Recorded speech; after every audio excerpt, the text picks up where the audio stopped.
For centuries, we believed that the universe existed independently of us, an objective machine made of fixed parts, ticking forward like a clock, indifferent to our presence. But quantum physics shattered that illusion. It didn't just nudge the door open for a new reality. It blew the hinges off. In the subatomic world, things don't exist in a definite state until they are observed. Particles behave like waves, infinite possibilities until the moment someone looks. Then and only then they collapse into something measurable, something real. This single act of observation changes the outcome. You are not separate from the universe. You are the trigger, the catalyst, the observer that gives birth to form. Let's break this down. Not in theory, but in vibration. In 1801, Thomas Young's double-slit experiment revealed something terrifyingly beautiful. When electrons are fired through two slits without being observed, they behave like a wave, meaning they go through both slits at once like a ghost of possibility. But the moment they're observed, they collapse into a particle, choosing a single slit, a single path, a single outcome. In other words, your awareness changes the behavior of matter. Not your hopes, not your dreams, your attention, your presence. This is not spiritual poetry. This is observable, testable, and repeated in laboratories worldwide. The universe waits for you to look before deciding what it will be. But that's just the surface. What the double slit doesn't tell you is why your observation changes the outcome. And here's where science begins to echo what mystics and sages have said for millennia. Consciousness is not inside your skull. It is the field itself. Max Planck, the father of quantum theory, said it best. I regard consciousness as fundamental. I regard matter as derivative from consciousness. That means the field responds not just to your eyes, but to your inner frequency, your emotional state, your intention, your coherent energy. This is why two people can look at the same world and see two completely different realities, because it's not what you look at that matters. It's the energy you bring to the looking. Now here's the twist. Observation isn't about staring. It's about coherence. Joe Dispenza's work shows that when brainwaves and heart rhythms enter harmony, when you're in a state of emotional and mental coherence, your body becomes a broadcast tower. You emit a clear, coherent electromagnetic signal into the quantum field. And the field, like a mirror, reflects that coherence back to you in the form of synchronicities, shifts, and manifestations. But when you observe reality with doubt, fear, or desperation, your signal becomes scrambled, and so does the outcome. This explains why affirmations whispered in panic don't work. You can't fake alignment. The universe doesn't speak language, it speaks frequency. Let's go deeper. Every time you think a thought, your brain sends an electrical signal. Every time you feel an emotion, your heart generates a magnetic field. Together, these form your electromagnetic signature, a vibrational fingerprint broadcasting into the quantum field 24/7. And just like a radio station, the field tunes into whatever signal you're emitting, not what you say you want, but what you consistently vibrate. This is why someone can meditate every morning visualizing abundance, yet spend the rest of the day radiating scarcity. The field responds to the dominant frequency, not the 5-minute ritual. It's not the conscious mind that manifests. It's the coherent field generated by what you habitually feel, believe, and embody. Now consider this. If matter arises from energy, and energy is influenced by attention, then the way you observe the world literally alters the world. When you walk into a room and feel unworthy, you don't just interpret the environment through that lens. You alter the energetic dynamics of the space. Your field contracts, your behavior shifts, and people respond differently. This creates a feedback loop that seems to confirm your unworthiness, when in truth, it's your vibration collapsing a version of reality that matches your internal state. This is not karma. It's coherence. It's resonance. It's the mechanics of manifestation, not the mysticism. And yet most people walk through life unconsciously collapsing realities that reflect their wounds, their fears, their old stories. They believe they are waiting for the universe to bless them, not realizing that every second they are observing and therefore collapsing a version of the universe into being. This is where responsibility becomes power, because if your unconscious is collapsing realities by default, imagine what happens when you begin collapsing them by design. When you observe your life through the lens of wholeness, gratitude, and embodied knowing, not someday but now, the field has no choice. It must mirror that back, not because it likes you, but because that's the law. Let me give you an image. Imagine the quantum field as an infinite sea of possibilities, waves of potential stretching in every direction. Some waves are close to you. Outcomes that feel real, believable, accessible. Others are far away, lives you dream of but secretly doubt. When you think a thought, especially with emotion, you send a ripple through that sea. The more coherent your signal, the stronger the ripple. Eventually, one of those waves collapses and becomes your moment. That's manifestation, not magic, but magnetism. Not force, but frequency. And the only real question is, what waves are you collapsing? And do they reflect who you truly are? But here's the uncomfortable truth. Most people are not collapsing the future they want. They're collapsing the one they expect. And expectation is nothing more than emotionally rehearsed belief. You can say you want change, but if your field is still entangled with the past, if your nervous system is addicted to the emotions of lack, guilt, or victimhood, then you're still observing through the lens of limitation. You can't collapse abundance from a signal of lack. You can't collapse healing from a vibration of fear. The field is neutral, but your observation is not. And that's where your power lives. So what happens when you learn to observe reality not as it is, but as it could be, while embodying the emotional state of already having it? What happens when your body becomes a living memory of a future that hasn't happened yet in time, but already exists in the field? You become a conscious participant in creation. You no longer manifest by trying, you manifest by tuning. You no longer chase outcomes, you collapse them. Not through effort, but through alignment. But wait, if all this is true, why do so many people still fail to manifest even when they understand the science? They visualize, they feel it, they know the theory, and yet nothing changes. Why? Because there's a deeper mechanism, a missing piece in the puzzle of manifestation, one that almost no one talks about. And that's exactly what we'll explore next. Why most people unconsciously sabotage their quantum field and how to break the cycle. You can visualize, you can script, you can meditate every morning with the image of your dream life. You can feel the emotions, repeat the affirmations, make the vision board, and still nothing changes. Days become weeks, weeks become months, and the gap between what you desire and what you experience remains painfully intact. You begin to wonder if you're doing something wrong, or worse, if there's something wrong with you. But the truth is far more subtle and far more liberating. Because the reason most manifestation fails has nothing to do with your effort or sincerity. It has everything to do with one invisible force running the show beneath your awareness, your embodied identity. Let's strip this down to the roots. You are not manifesting from your conscious mind. You are manifesting from the autonomic patterns stored in your nervous system, from the emotional set point your body has memorized, from the self-image your brain has rehearsed into default. You don't get what you want. You get what you are wired to expect. And that wiring was set long before you ever heard the word manifestation. It was built in childhood, encoded through trauma, repetition, environment, and emotional experience. And until you change that frequency at the source, not just intellectually, but somatically, you will unconsciously keep tuning into realities that match the old script. This is why desire alone is not enough. The body must believe what the mind imagines. Here's how it works. Your brain is a prediction machine. Every second it filters billions of bits of information, scanning for patterns that match your existing beliefs. When you visualize a new reality, but your nervous system is still anchored in lack, the brain doesn't take it seriously. It treats it as fantasy, not prediction. And the quantum field, responding to your dominant signal, not your wishful thinking, simply mirrors the old pattern back. This explains why people can do all the right manifestation techniques and still feel like nothing works. They're planting seeds in toxic soil. They're speaking abundance but embodying scarcity. And the field responds to coherence, not contradiction. Now, let's bring in the science. According to Dr. Joe Dispenza, when you combine a clear intention, a mental picture with an elevated emotion like gratitude, love, or empowerment, you create a new electromagnetic signature, one that signals to the field, "This is who I am now." But if that elevated emotion is not real, if it's faked, forced, or layered on top of suppressed fear, it creates incoherence. Think of it like tuning a radio. You might set the dial to a new frequency, but if static is overpowering the signal, the music won't come through. That static is the unresolved emotion in your body, the pain, shame, doubt, or anger that still holds energetic weight. If left unaddressed, it overrides your intentions, not because you're broken, but because your energy is split. And here lies the deeper truth no one tells you. You are always manifesting. Even when you think it's not working, it's working. Just not in the way you want, because your vibration never stops broadcasting.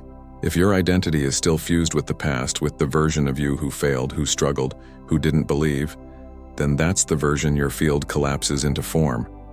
You can't manifest a new timeline while emotionally addicted to the old one. Your biology is your frequency. Your nervous system is your tuner. And until the inner world updates, the outer world repeats. Let's use a metaphor. Imagine trying to tune into a symphony while your body is still clinging to the static of an old trauma. You might hear glimpses of beauty, flashes of possibility, but they're drowned out by the noise of what hasn't been resolved. This is why healing is not separate from manifestation.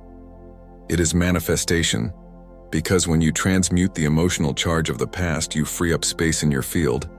You raise your baseline vibration, you clear the static, and suddenly the signal of your desired reality can break through, not as a fleeting vision but as a tangible experience. But healing doesn't mean digging through every childhood wound. It means feeling what you've never allowed yourself to feel. It means allowing the emotion to move through instead of bypassing it with positive thinking. Because when you bypass your pain, you don't dissolve it. You suppress it. And suppressed emotion is stored energy. That energy becomes magnetic. Not to what you want, but to what matches the frequency of what's unresolved. This is why the law of attraction without the law of vibration is incomplete. The universe doesn't care what's on your vision board.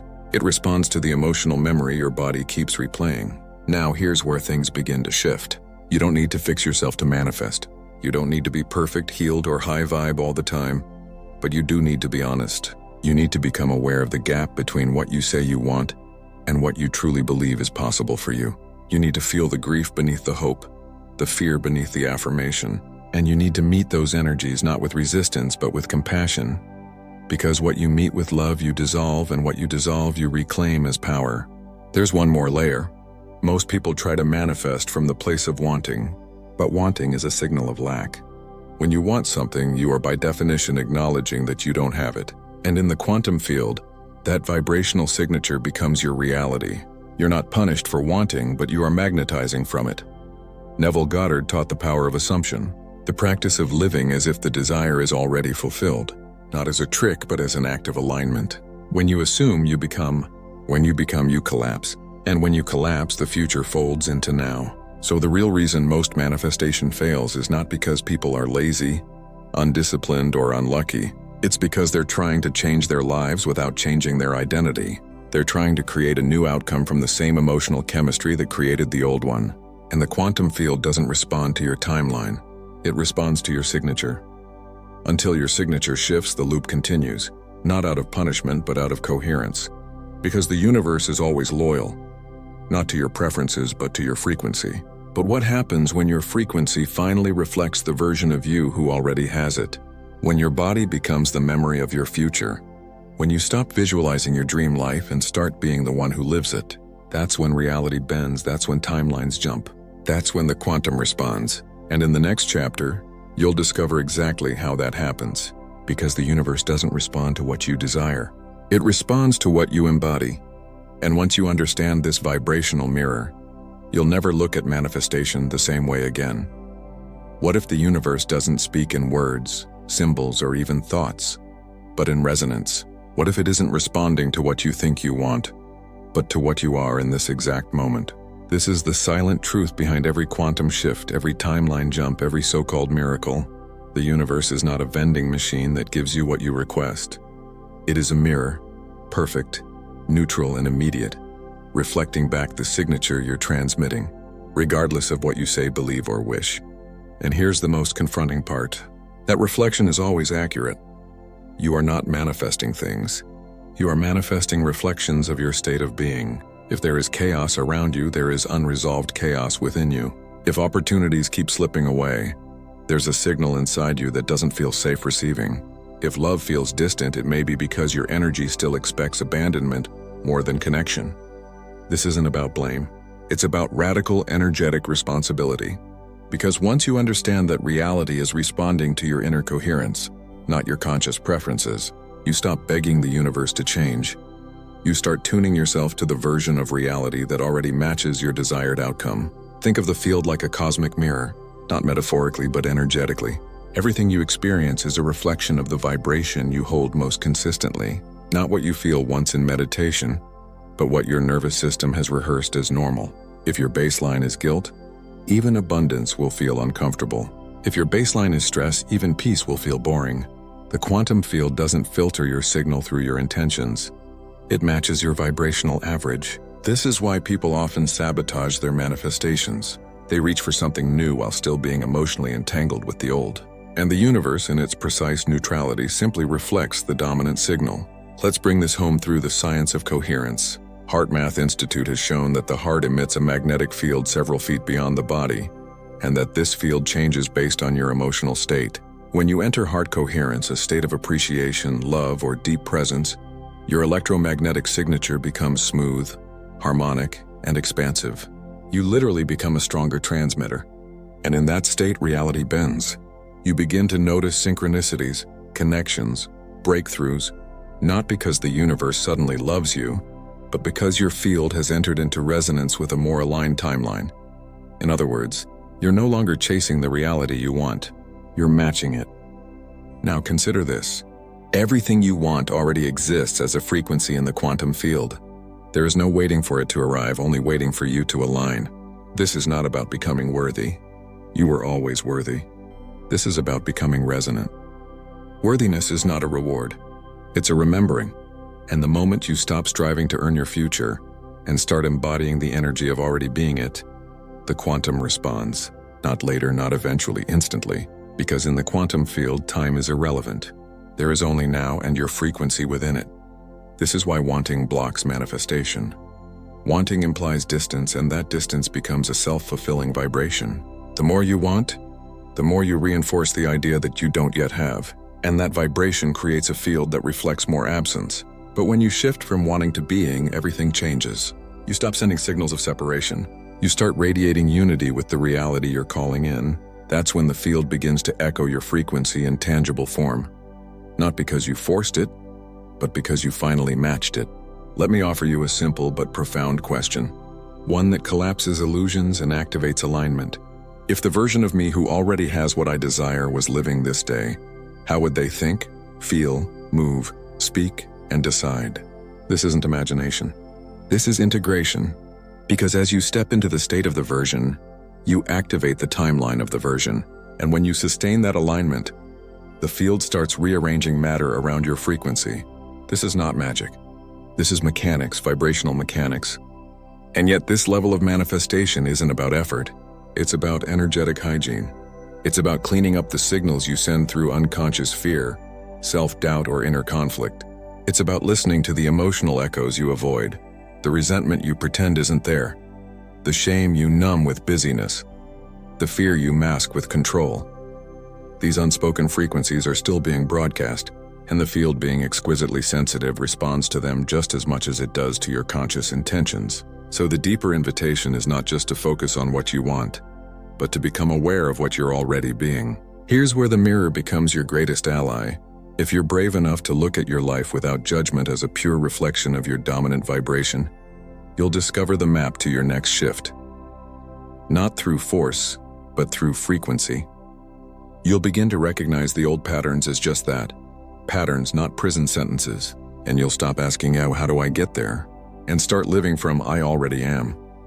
This inner shift collapses the need for time. It shortcuts the loop of effort. It creates what Neville Goddard called bridge of incidence, the mysterious, effortless path that emerges when your identity has already shifted. And now let's pause right here, because this is the moment to root this truth deep into your field. Type in the comments, I become the frequency of what I already am. Not as a mantra, but as a declaration, a signal, a vibrational command. When you write those words, you are aligning your conscious mind, emotional body, and energetic field around a singular truth. You don't chase the reflection. You become the source of what is reflected, and what's coming next will show you how to move through quantum reality with even more clarity, because now that you understand the mirror, you're ready to jump. In the next chapter, we'll explore the practical, energetic mechanics of quantum jumping and how to tune into timelines that already exist, bypassing resistance, collapsing time, and stepping fully into the life that's been waiting for your frequency to find it. There is not one version of your future. There are infinite versions, all vibrating simultaneously in the quantum field, like overlapping songs on a giant cosmic playlist. You're not trying to create a new outcome from scratch. You're tuning into a different track, one where you're already healed, already abundant, already free. And just like a radio doesn't invent the music it plays, your consciousness doesn't invent the future. It locks into the frequency that matches it. That's quantum jumping. Not a leap in space or time, but a leap in identity and vibration and perception. Let's start here. You've been trained to believe that transformation takes time, that you must work, heal, hustle, or prove your worth to earn the next level of your life. But that's a belief rooted in linear cause and effect thinking. Quantum reality doesn't operate by sequence. It operates by selection. When you shift your vibration, your embodied emotion, your mental expectation, your subconscious identity, you don't have to wait for your external world to catch up. The field responds now because all timelines already coexist and your frequency is the selector. Rupert Sheldrake's work on morphogenetic fields offers a stunning insight into this. When one organism learns a new behavior, others of the same species can access it faster even across the globe because the information becomes part of the shared field. Now apply this to your own evolution. There is a version of you somewhere in the quantum who has already broken through, already healed the pattern, already remembered their power, and that version is not distant. It's entangled with you now. When you tap into that state, not as a fantasy but as a felt resonance, you collapse the bridge between me then and me now. You jump. But here's where most people misunderstand. Quantum jumping is not about escaping who you are. It's about embodying the version of you that already exists beyond the identity of lack, trauma, or limitation. This requires more than affirmations. It requires a vibrational agreement. You must become familiar emotionally, physiologically when with the energy of the new timeline. You must breathe like them, move like them, choose like them. And as you do, your electromagnetic field shifts. And as your field shifts, your outer world begins to reconfigure, not by force but by resonance. Think of it this way.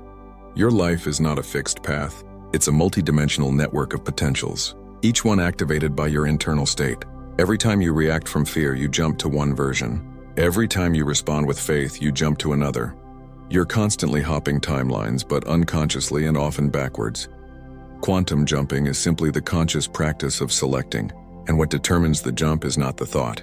It's the emotional signature behind the thought, the feeling that tells the field, this is my new normal. Let's use a metaphor. Imagine you are inside a massive hotel with thousands of rooms, each one designed for a different version of your life. You walk into one room and find stress, scarcity, resistance. You leave and walk into another and suddenly the lighting changes. The music shifts. The energy feels lighter. None of the rooms are right or wrong. They just reflect your current key card, your vibration. To access a new room, you don't argue with the old one. You don't need to destroy it. You simply change the key. And the key is always your state of being. But here's the challenge and the secret no one tells you. Your body is addicted to the old rooms. Not by choice, but by chemistry. Emotions are not just feelings. They are biochemical cocktails. If you've spent years living in stress, anxiety, or doubt, your cells have adapted to that chemistry. That becomes your baseline. And even if your mind wants to jump to a new version of life, your body may resist because the new state feels unfamiliar, even unsafe. This is why people self-sabotage just when things start to shift. The old vibration feels like home. The new one feels foreign, and so they jump backwards. The only way to stabilize in a new timeline is to make the new vibration familiar. And that takes rehearsal. Not mental rehearsal, but emotional embodiment. This is why practices like heart-brain coherence, visualization with elevated emotion, and future self-scripting are so powerful. They're not magic tricks. They're reprogramming rituals designed to train your body to feel safe in the energy of your next level. Because once your nervous system stops seeing abundance as unknown and starts recognizing it as home, the field responds without resistance, and the jump becomes permanent. Now pause and feel this. The version of you who already lives the life you desire is not out there. They are already encoded in the quantum blueprint.